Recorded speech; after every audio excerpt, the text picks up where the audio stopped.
దేవుని బిడ్డలారా, ఈరోజు బహుశా నీ జీవితంలో అందరూ వదిలిపెట్టి నిన్ను వెళ్ళిపోయారా? అందరూ విడిచిపెట్టి నిన్ను ఇబ్బందులు పాలు చేస్తున్నారా?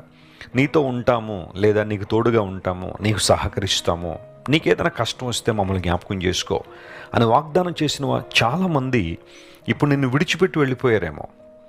ఒక ప్రక్కన బాధలు, ఒక ప్రక్కన కష్టాలు, ఒక ప్రక్కన అప్పులు వేధిస్తూ ఉంటే, మరొక ప్రక్కన ఆ ఎడబాటు ఒంటరితనం నేను బాగా కృంగదీస్తూ ఉంటే, దేవుడు నీతోనే మాట్లాడుతున్నాడు. ఎవరు నీతో ఉన్నా ఉండకపోయినా దేవుడు నీతో ఉన్నాడు, ఆయన ఉంటాడు కూడా.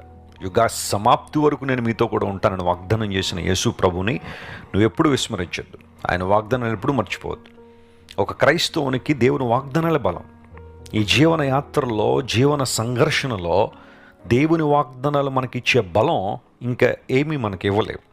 అందును బట్టి ప్రతి ఒక్కరూ దేవుని వాగ్దానం మీద ఆధారపడాలి. నీకేమీ తక్కువ కాదు. You lakh nothing. నీకు ఏది అవసరమో దాన్ని దేవుడు అనుగ్రహిస్తుంటాడు. నీకు అవసరం కానివి దేవుడు నీకు ఇవ్వడు అనే నమ్మకం నీలో ఉండాలి. అవసరమైనవి దేవుడు నీకు ఇస్తాడు. అందును బట్టి ఇచ్చిన వాటిని బట్టి నువ్వు సంతృప్తి కలిగి దేవుని స్తుతించినప్పుడు దేవుడు మరిన్ని విశాలమైన ద్వారాలు నీ కోసం ఆయన తెరుస్తాడు.